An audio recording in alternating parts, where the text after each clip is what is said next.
Ya. Buenas tardes, profesor. Bueno, buenas tardes a todos. Entonces vamos a dar inicio a la revisión de este día que tiene que ver con información de anatomía, fisiología general. Así que, sin no darle más largas al asunto, vamos a empezar. Las preguntas que van a ver ustedes en el examen de asistente médico acerca de lo que es anatomía y fisiología, básicamente requiere un conocimiento bien general, muy básico de las funciones de los sistemas de nuestro cuerpo y alguna terminología médica que también hay que conocer. Así que vamos a revisar los aspectos bien generales de esta anatomía y fisiología, lo que requiere el examen de la ANCA. Así que vamos a empezar con esta imagen que es la mano derecha. Pueden ver ustedes un esqueleto de pie y ahí le hemos hecho algunos cuadros, el cuadro rojo que va de la cabeza todo hasta la región de las caderas, la pelvis. Luego hay unos cuadritos, unos rectángulos azules. El primero toma la cabeza hasta el tórax y el otro viene más o menos como desde la parte de las costillas, reborde costal hasta la cadera de nuevo. Esto lo que trato de enseñarles ahí es que es en la parte del medio donde se ubican las cavidades del cuerpo. Y cavidades son aquellas áreas que básicamente el objetivo es proveer protección a órganos y también les permite a los órganos crecer y moverse. Entonces, como podemos ver, ocupan la parte, se llama axial, o sea, el eje del cuerpo. Entonces, esto nos ayuda a poder dividir a las cavidades en anterior, o sea, frontales, y cavidades ventrales o posteriores. Veamos las cavidades dorsales o posteriores. Entonces, estas son, ahí ven ustedes el rectángulo también nuevamente de color rojo, que vienen desde la parte del cráneo, todo hacia la parte más distal de la columna vertebral. Entonces, ocupa la posición de atrás del cuerpo y se divide en dos. La parte superior, que es la parte craneal donde está el cerebro, acá, parte craneal, y tenemos también la parte que está por abajo de la craneal, que es la cavidad espinal o vertebral, que es donde está la médula espinal. Entonces, craneal arriba, vertebral o espinal en la parte inferior, pero las dos están en la porción posterior de nuestro cuerpo, dorsal. Ahora, en la parte anterior tenemos otras cavidades. Esta donde ve la flecha amarilla, la parte superior, es lo que se conoce como la cavidad torácica.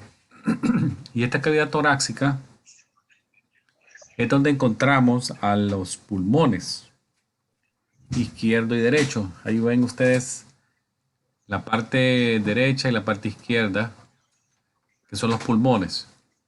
Luego hay una parte media acá, entre los dos pulmones, que se conoce como mediastino, que es donde vamos a encontrar al corazón. Y en la parte superior vamos a encontrar algunas estructuras bien importantes, como podría ser la tráquea, los bronquios, derecho e izquierdo, la aorta también hace un giro acá, y los grandes vasos venosos que son la vena cava superior y la vena cava inferior. Esa sería la cavidad torácica y el mediastino acá. Luego en la parte de abajo tenemos lo que es la cavidad abdominal, que es esta que se ve de color mostaza. Y la parte inferior acá es la cavidad pélvica, que es la parte donde están los órganos inferiores, que está el útero, están los ovarios, la vejiga urinaria, la parte distal de los uréteres, y el intestino grueso en la parte final. Y en la parte acá abdominal está el resto de los órganos que ya todos nos conocemos, que sería el colon ascendente, transverso, descendente y sigmoide, que va así. Luego tenemos la parte del estómago, que es más o menos así. El duodeno. Y luego tenemos el intestino delgado, que se mueve un poquito así de izquierda a derecha, hasta que se conecta al intestino grueso y ya. Entonces es la parte de abdominal que tenemos en esa zona. Entonces, ubiquemos un poco acá las estructuras en base a, usando como direcciones, forma de diagramar el abdomen. Si ustedes ven solamente la cavidad abdominopélvica está subdividida un poquito más. Lo demás queda como estaba. Entonces la cavidad abdominal podemos dividirla en cuadrantes o el equivalente al 25% de una, de una totalidad. Entonces cada cuadrante aloja el 25% de órganos y estructuras.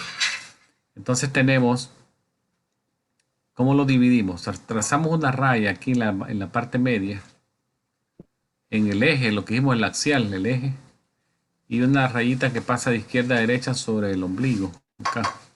Entonces nos forma una cruz y ahí tenemos los dos cuadrantes superiores, dos cuadrantes inferiores. Entonces ya les ponemos el lado derecho, izquierdo, izquierdo inferior y derecho inferior. Son los cuatro cuadrantes que hacen el abdomen. Ahora, para ser un poquito más detallista, se puede dividir también en segmentos, que son nueve segmentos.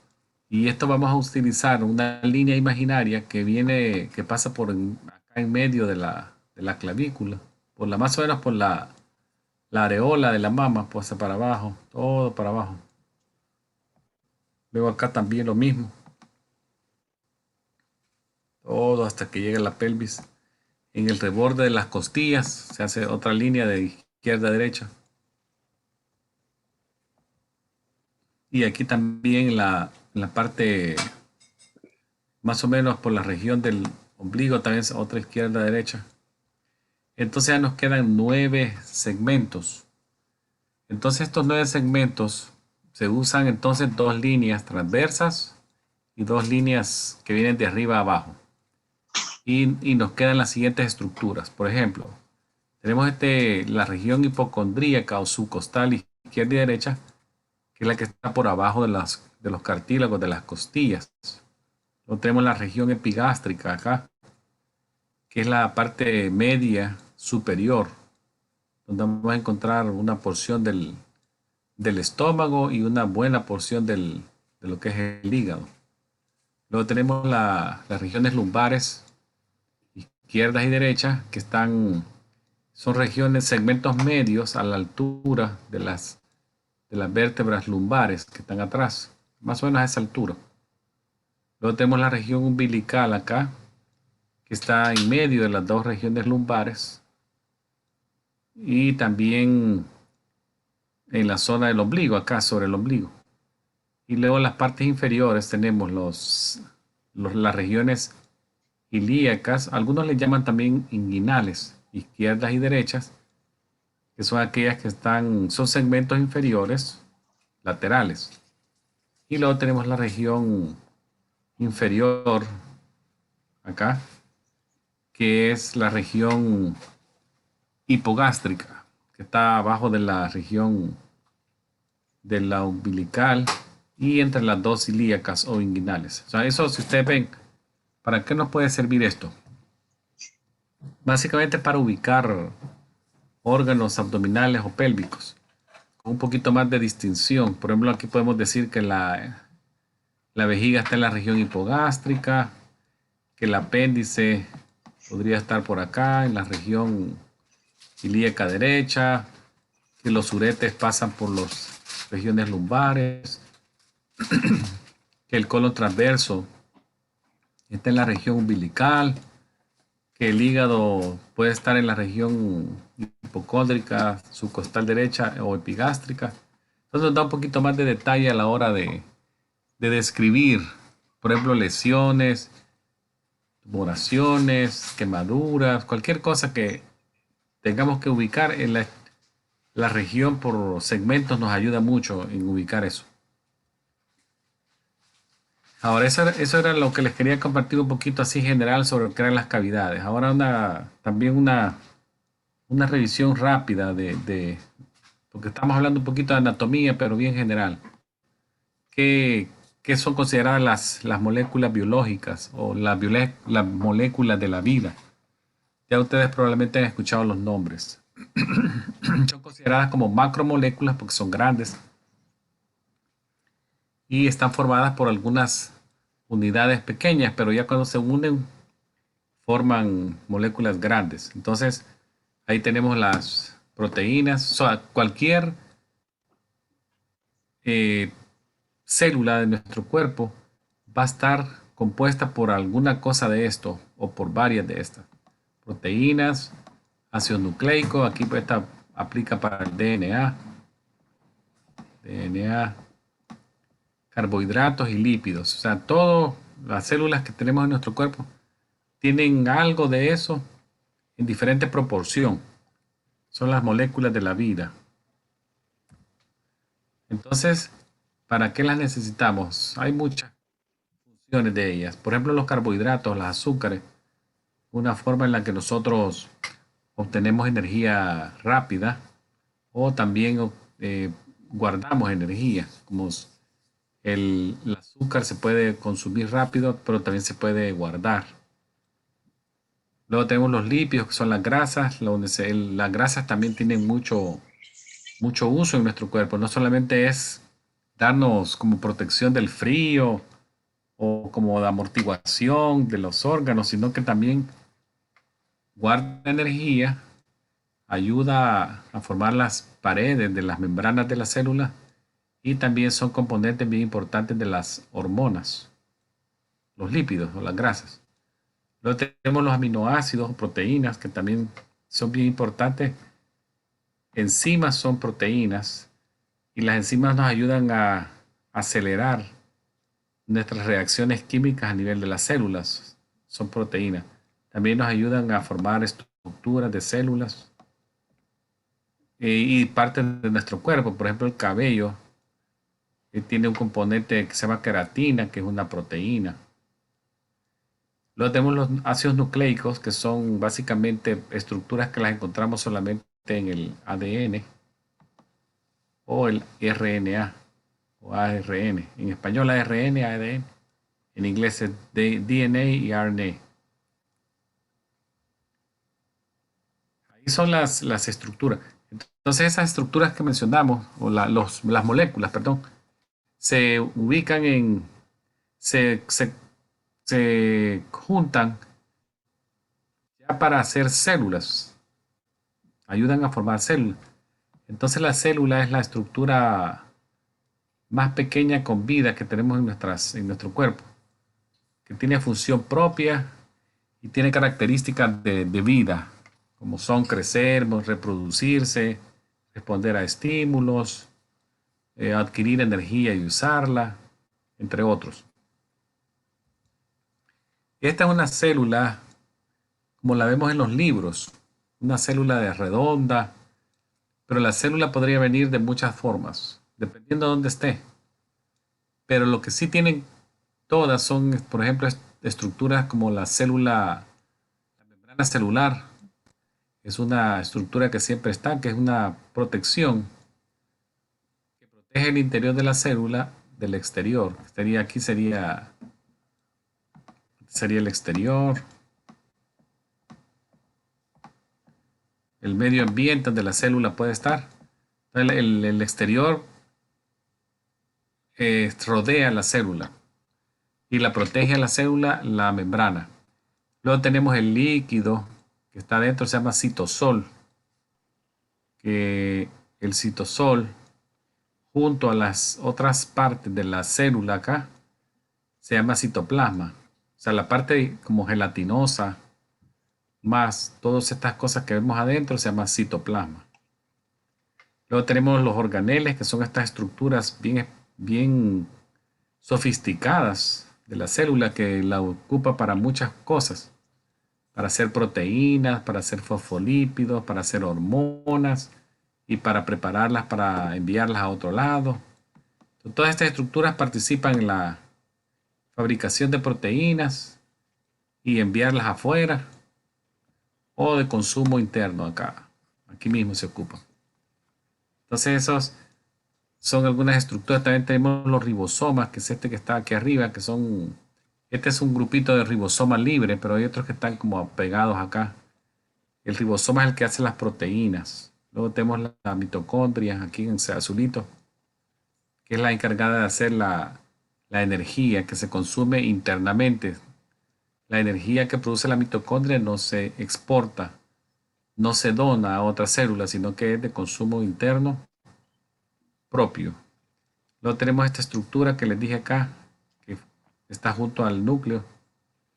Luego tenemos otras como vesículas o sacos que sirven de digestivos, digieren comida.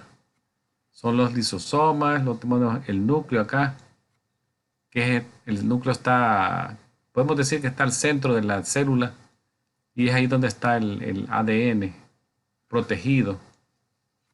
Y solamente se hacen copias del ADN a través de los genes. Se copian genes para hacer las proteínas, pero no en el núcleo, sino que se copian ahí, la receta sale y se le entregan a estos, a los ribosomas, para que ellos hagan la proteína. Así funciona. El ADN nunca deja el núcleo. Veamos un poquito de células, cómo son las células, ya dijimos, ya hablamos un poquito del interior, ahora vemos cómo ellas se comportan. Las células al inicio, todas casi tienen el mismo origen, que es una célula madre, en inglés se dice stem cells. Son células que tienen la capacidad de convertirse en cualquier tipo de célula en nuestro cuerpo. Entonces estas pueden hacer diferentes líneas y formar diferentes células. Por ejemplo, acá se ve en este dibujo que esta stem cells o célula madre pudo hacer células de la sangre. Hizo glóbulos rojos, glóbulos blancos, linfocitos B y T. El B hizo anticuerpos. Y otra línea de la misma célula madre formó otro tipo de células formó músculo, formó neuronas, formó células, por ejemplo, que se usan en huesos, articulaciones, células de los epitelios. Si ustedes ven, una célula stem cell o madre puede convertirse en cualquier célula. Es una de las propiedades que ella tiene. Y casi siempre se guarda una que sigue haciendo el ciclo de hacer más células madres, y la otra se especializa en un tipo específico de célula. Ahora, veamos cómo las células se van uniendo para ir haciendo el cuerpo, de abajo para arriba vamos a irnos. Estuvimos hablando de células, ahora movámonos un escalón. Y aquí vemos que las células se agrupan y algunas de ellas, una vez agrupadas, hacen funciones muy propias. Ahí tenemos que los tejidos que se forman por la reunión de células, tenemos tres tejidos o cuatro tejidos principales, que son los epiteliales, los tejidos conectivos, músculos y tejidos nerviosos. Cada uno de ellos puede tener divisiones. Lo vamos a ver luego, ya van a ver. El muscular tiene 3. El nervioso sí solamente tiene 1. El conectivo tiene también como unas 6 divisiones. Y el epitelial también tiene otras divisiones en base a su forma. Entonces son los 4 principales. Luego, ¿qué pasa cuando los tejidos se unen y forman estructuras más especializadas? Entonces se forman órganos. Entonces el órgano son la unión de 2 o más tejidos realizando una función de vida bien específica. Por ejemplo, los órganos de la digestión Tenemos el estómago, el intestino, el hígado, todo el duodeno, el esófago, todos esos son órganos porque tienen dos o más tipos de tejidos, pero cada uno de ellos funciona un poquito distinto al otro, pero al final el resultado es el mismo, es hacer la digestión de los alimentos y llevar a cabo la absorción de las células de nutrición para que las moléculas de la nutrición para que las células las procese posteriormente. Ahora, cuando ya ponemos órganos en grupos grandes, ya nos salen sistemas. Ahí tenemos el sistema, lo que les estaba diciendo, sistema digestivo, sistema nervioso, cardiovascular, urinario, endocrino, todo eso. Vamos a hablar de ellos en la siguiente diapositiva acá. Si nos ponemos a ver acá de izquierda a derecha, vamos a ver el integumentario, la primera acá. Entonces básicamente ese es un sistema y ese sistema nos ayuda a protegernos. Está compuesto de las uñas, el cabello y la piel. La piel es la primera línea de defensa que tenemos, si está intacta, si no está rota. Y también, además de protegernos de los microorganismos, nos protege del sol, nos protege que no nos deshidratemos, nos provee calor, nos provee vitamina D. O sea, es bien, bien complejo. Y cada estructura en el sistema aporta algo. El sistema.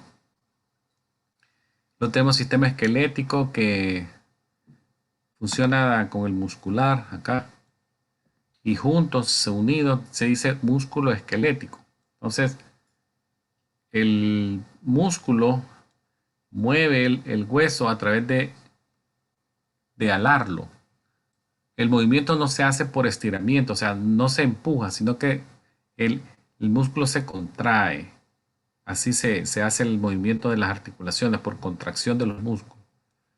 Entonces el músculo, además de movernos, también nos calienta, nos genera control de algunas áreas del cuerpo que necesitan abrirse y cerrarse, como son, por ejemplo, el área donde se secreta la bilis. Hay un músculo, un anillito ahí de forma de músculo.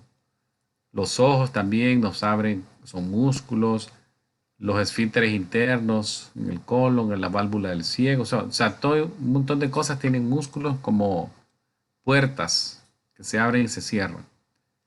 Luego tenemos acá el sistema nervioso, que es el encargado de darnos la pauta de procesar información del medio ambiente. Por ejemplo, el frío, el tacto, la vibración, el calor. Los sentidos son parte del sistema nervioso central. Visión, audición, sabor, olfato, todo eso es parte del sistema nervioso. Luego tenemos el sistema endocrino, que es lo que son las hormonas. Entonces estas hormonas son como mensajeros, pero químicos. Y tienen una función muy parecida al sistema nervioso, pero las órdenes son dadas en hormonas, que son proteínas, pero de manera química. Y el sistema nervioso da la orden de manera eléctrica. O sea, esa es la diferencia, eléctrica, química. Sistema endocrino. Y hay varias glándulas en el cuerpo, aquí las ven, que son parte del sistema endocrino. Luego tenemos el sistema cardiovascular, que lo voy a hablar en detalle en la segunda hora. Está el sistema linfático.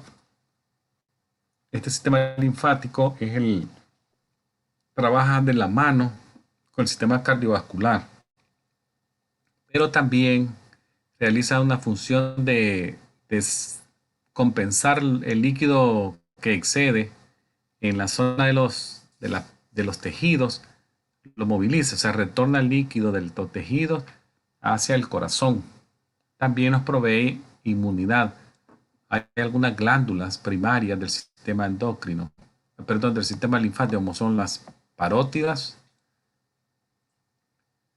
que son las amígdalas, que me confundo el nombre en inglés, las amígdalas.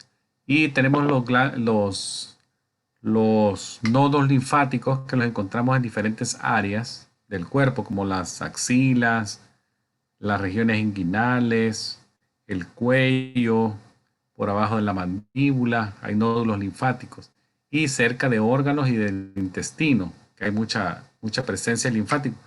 Básicamente son zonas donde mucho microorganismo puede entrar.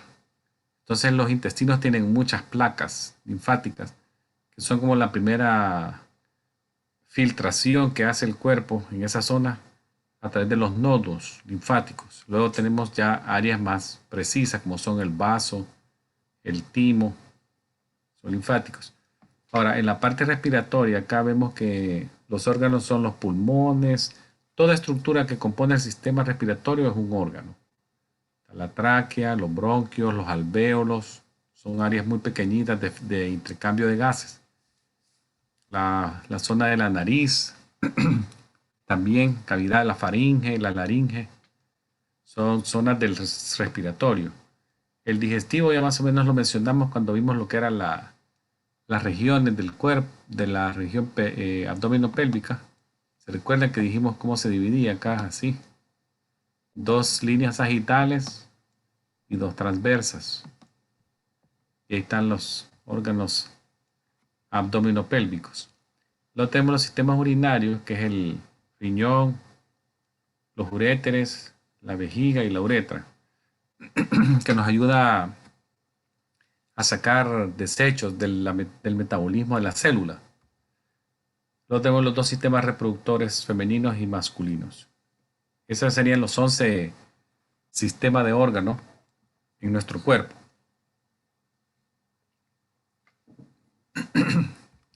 Vamos a ver ahora un poquito, voy a hablar puntual de algunos de ellos, no de todos, pero quiero que le pongan atención a este. Por ejemplo, el urinario, cabe mencionarlo en más detalle porque es bien importante.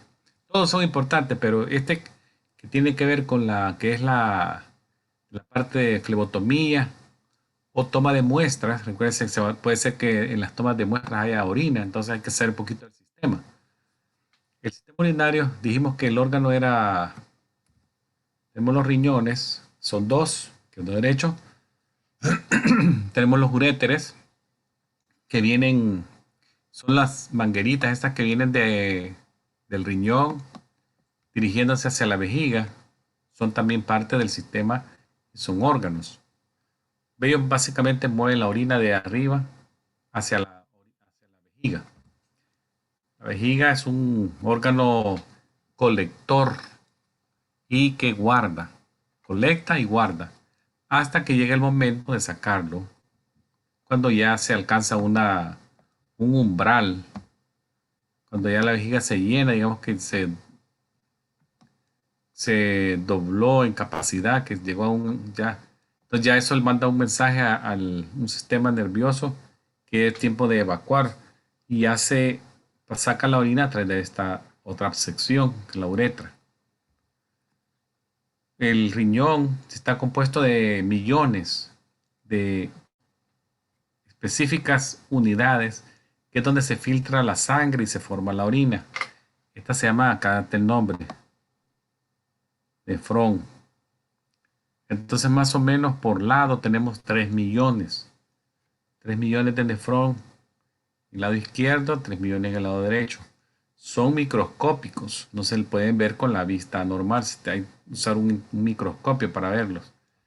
Pero son pequeñísimos y por ahí entran capilares del grosor casi de un cabello a estas zonas que se llaman cápsulas. Y es aquí donde se filtra la orina y se imaginarán el tamaño, qué cantidad de orina han de formar. Son, pero microgotas.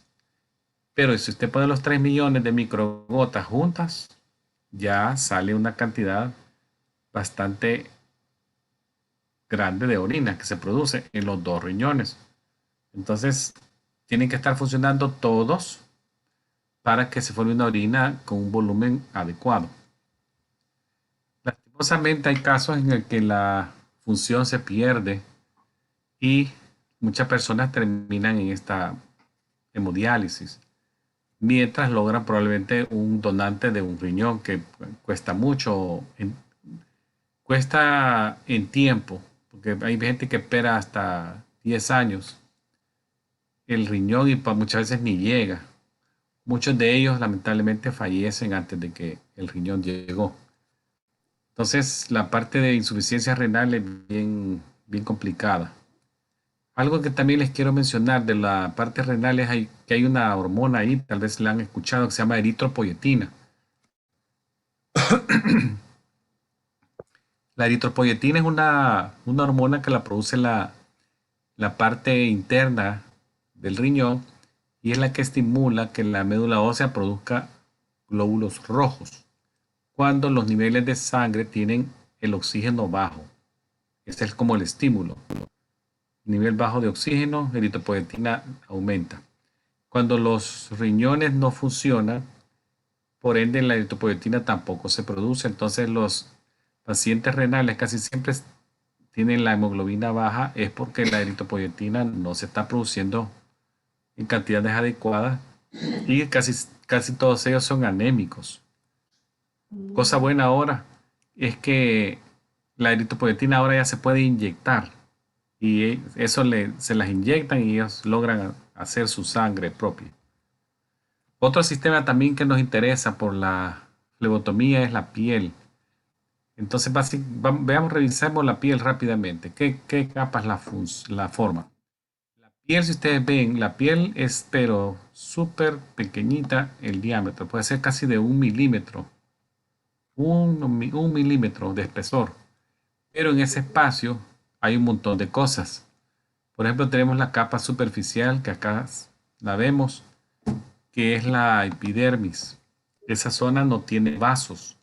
Aunque usted se corte la epidermis, así bien, sea un cortecito bien superficial en la piel, va a haber el corte, pero no va a sangrar. Si sangra, quiere decir que ya se fue más profundo el corte, que llegó a la dermis. Aquí sí hay vasitos chiquitos, capilares, suficiente como para que usted vea una gotita de sangre en el corte. O sea, si ya vio una herida con sangre, ya llegó a la epidermis el corte. Pasó la epidermis y llegó a la dermis. En la parte más profunda tenemos una zona donde hay grasa. Hay personas que probablemente tengan un panículo adiposo más grande que otros. Hay personas que son bien delgaditos y no tienen mucho panículo adiposo, sino que es casi piel con músculo, porque son bien delgados. En ellos, el tejido subcutáneo es bien poco y por ende tienen menos capacidad de resistencia al frío. Les da frío bien rápido y la reserva también de energía es menos. Pero hay personas que son así. Otros tienen más tejido celular subcutáneo. Entonces esa es la piel. Hay unas lesiones en piel que tal vez también hay que recordarlas y son en cuanto a lo que vemos. Por ejemplo, estos ojos amarillos que ven acá, que se le ven mucho a pacientes que tienen problemas hepáticos. Se llama ictericia. En inglés se dice jaundice. Es cuando la bilirrubina sube de valores normales y ya el umbral se pasó y ya se logra ver en la piel, bajo la lengua, en las palmas de las manos, se ve amarillo. Entonces esto es una ictericia, una lesión del sistema tegumentario. O también la piel se puede ver como azulosa, así como esta mano. Eso se llama cianosis. También se ve en niños, muy frecuente, que es por mala perfusión sanguínea y nivel bajo de oxígeno. Acá les pongo una lista también grande de lo que son las lesiones de piel y tienen que ver más que todo con la profundidad de la lesión y la presencia de algún fluido. Por ejemplo, acá tenemos vesículas que tienen fluido claro. Bula es una vesícula pero más grande, ya es más grande de 0.5. Una vesícula con pústula. De ahí tenemos fisuras, que son cortes en la piel, úlceras, que es una pérdida de la continuidad de la piel. Puede ser una úlcera varicosa, una úlcera de presión. Y aquí hay, por ejemplo, tumores, que son crecimientos de células anormales. Se forman crecimientos de células así localizadas, ya son tumores. Esas son algunas lesiones de la piel. Aquí está una de fotografías de quemaduras, también que son lesiones bien dolorosas, excepto cuando ya la lesión es muy profunda y destruye nervios, que ya no duele. Por ejemplo, ya una quemadura de grado 4 que ya el nervio está quemado, ya no transmite estímulo, o sea, ya no duele, al menos en la zona acá donde está el daño principal. Puede ser que haya la zona proximal por aquí, si hay un poco de sensación. Ahora hablemos un poquito lo que es el otro sistema y tiene que ver con la flebotomía, que son la parte, ya dijimos, piel, músculo, también, porque va a hacer punción y hay que saber más o menos la anatomía de la zona y hablar de los músculos y nervios también. Veamos un poquito lo que son los huesos acá. Vean aquí esta clasificación de los huesos, que habla más que todo es por la forma. Los huesos, ¿cómo se clasifican? Se clasifican por el tamaño y la forma. Acá tenemos un hueso largo, que es la letra A, que es más largo que ancho. Por ejemplo, los huesos del brazo, los huesos de la pierna, son huesos largos. Luego tenemos los huesos cortos, acá la letra B, que son más anchos que largos. Y esto, un ejemplo podría ser los huesos de la muñeca acá y del pie. Carpos y tarsos. Son huesos pequeños. Los huesos planos son delgados y podría ser largo. También tenemos el esternón acá. En la parte de atrás se siente uno un hueso. En la parte de atrás es el omóplato, también es considerado plano. Y los huesos de la cabeza, esto del cráneo, se consideran también huesos planos. Luego tenemos unos huesos que son irregulares porque no se clasifican en ninguno de estos. Las vértebras están ahí. Son huesos que no se pueden clasificar ni como largos, ni cortos, ni planos. Huesos irregulares. Entonces son una clasificación de los huesos en base al tamaño y la forma. Enfermedades de esa zona o la más dolorosa, imagínense esto, qué doloroso haber sido para la persona. Fracturas.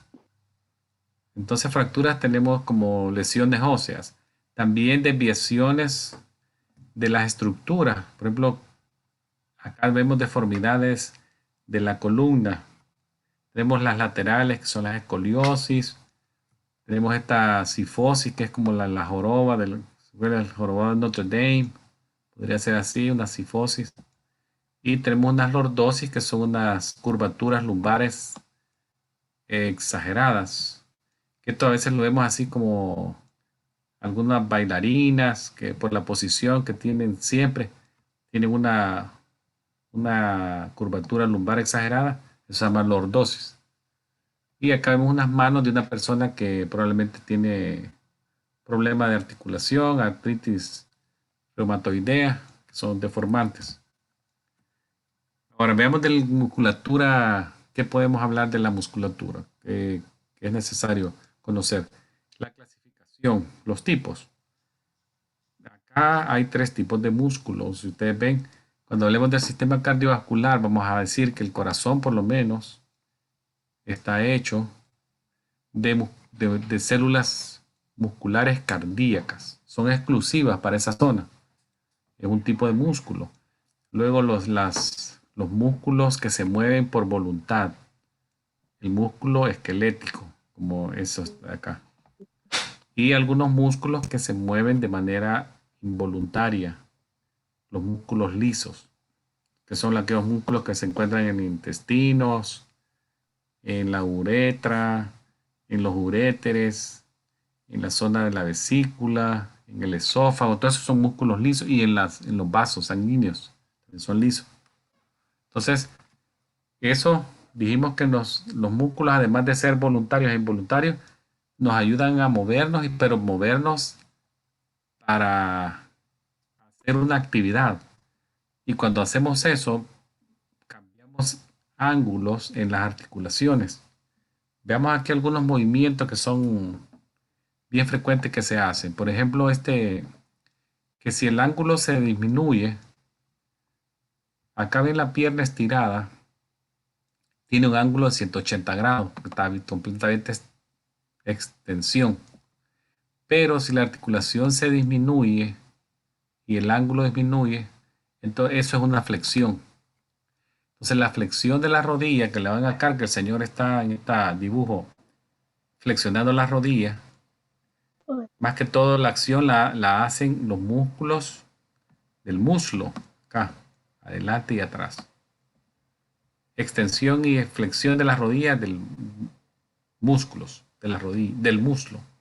Luego tenemos extensión y flexión de muchas partes del cuerpo. Acá ven ustedes, el señor está moviendo la cabeza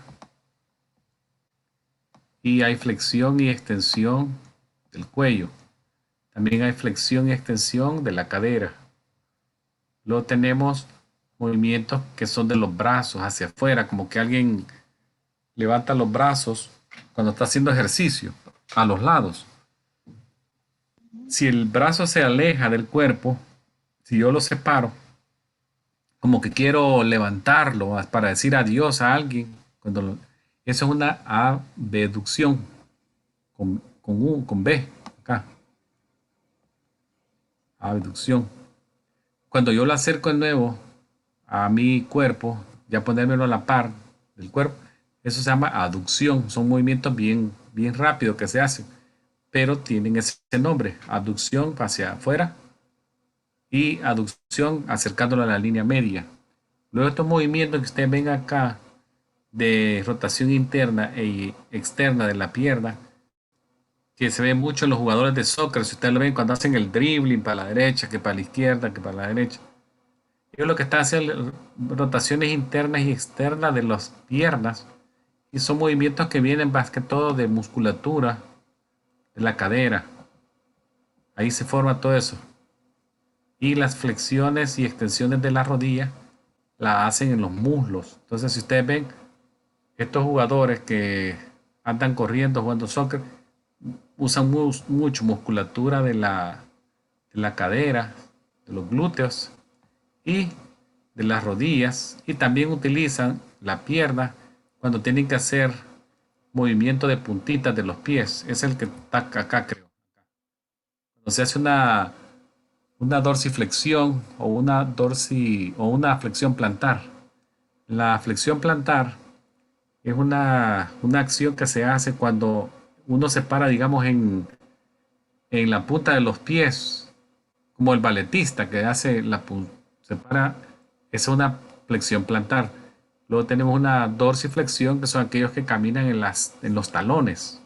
Son exámenes que se hacen a veces para evaluar la función nerviosa periférica, que le dicen camine en puntitas, camine en talones.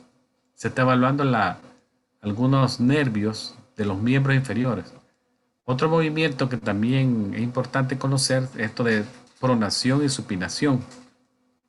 Pronación es cuando la palma va para abajo y supinación cuando la palma está para arriba. Por ejemplo, ustedes ven acá, la palma está viendo hacia arriba. Esa es supinación. Y la palma viendo hacia abajo, pronación. Son movimientos que tienen que ver con los músculos y los huesos. Juntos hacen ellos eso. Alguna enfermedad que de los músculos hay una cantidad increíble de nombres, pero yo le puse acá algunas, por ejemplo, fibromialgia, que se oye mucho cuando la gente tiene muchos puntos de dolor, que le duele el cuello, que le duele la espalda, que le duele el hombro, que le duele el codo, que le duele la pierna, que le duele el tobillo. Si son demasiados puntos de dolor, ya probablemente esté frente a una fibromialgia y hay medicina para eso. Entonces se pone en contacto con un reumatólogo y él inicia el tratamiento. Pero hay otras enfermedades que son intratables. Por ejemplo, una distrofia muscular no se puede tratar. Es una enfermedad característicamente progresiva y degenerativa. No hay retorno. Otras sí son tratables, como la miastenia grave. Actualmente sí se puede tratar. Del sistema nervioso, veamos esta célula acá. Se llama neurona, que es la célula que básicamente forma los nervios. La gente dice, los nervios. Pero si usted ya va a nivel celular, los nervios están hechos de neuronas, así como esta célula que ven acá. Son neuronas unidas en una distancia de la cabeza hasta el pie. Solamente que no es la misma. Son, por eso les digo, muchas unidas forman los nervios. No es una neurona súper larga, sino que son una en conexión de la otra, la otra, la otra. Entonces, esos son los nervios. Si están afuera del sistema nervioso central, que es, si están afuera acá, que son estas líneas que ustedes ven amarillas, son nervios del sistema nervioso periférico. Y ya una vez ellas ingresan a la médula, aquí hay también neuronas, pero ya les ponen otros nombres. Le ponen nombre de columnas, tractos. Tienen otros nombres, pero son siempre neuronas que llevan básicamente estímulos de la periferia y traen del cerebro hacia la periferia. Son las neuronas. Acá también hay muchas enfermedades que se puede llevar uno horas hablando de qué enfermedades afligen a la persona del sistema nervioso. Esta es una bien frecuente, Alzheimer, que se ve mucho actualmente. El Alzheimer, que es una enfermedad degenerativa, progresiva del cerebro, que tiene mucho que ver con el deterioro de la memoria, el deterioro del estado general, ya en la parte final. La persona pierde muchas funciones, no solamente la memoria ya, sino que se ve mucho desgaste en las personas, deterioro. Entonces, al principio se ve una persona normal, sana, pero con un trastorno, pero al final la Alzheimer también ya involucra más áreas. Ya comen menos, la parte de higiene, entonces es bien degenerativa a la larga. Acá este señor que les puse acá es una parálisis facial. Si ustedes ven, si trazáramos una línea así, veríamos que hay una desviación del rasgo facial hacia la derecha, que sería el lado sano. Donde ven la parte jalada, es el sano, porque aquí sí no hay una contracción del lado izquierdo, entonces el lado derecho jala más, entonces se desvía. El lado que se ve, si ustedes lo ven así como planito, es el que está afectado, o sea, una parálisis facial izquierda, acá. Esto usualmente es temporal, se llama parálisis de Bell. Acá vemos una niña convulsionando, epilepsia.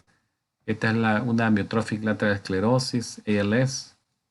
Y las ciáticas, que tal vez todos en algún momento hemos tenido alguna dolor por ciática. Entonces es la inflamación del nervio ciático. Entonces, esa es la parte que les traía de anatomía y fisiología general. Les traté de hablar de lo que era la parte anatómica, terminología, luego los sistemas por órganos, y hablamos de algunos órganos específicos, y luego ya por algunas patologías. Entonces, ahí les he tratado de mencionar algunas de las más O importantes. sea, la base de la anatomía. La base, sí, la base Sí, de la anatomía así en vista general, en sí, base a las preguntas que podrían venir en el examen. sí, excelente. Eh, Doctor, ¿hacemos la pasa ahorita o empiezo el...? Eh, se- si usted quiere, no sé, como usted, podemos hacer el break y regresamos a las 8 y Ah, 5, pues, está a las bien, 8 y 5. perfecto, doctor, ¿Qué le está parece bien. bien a los demás?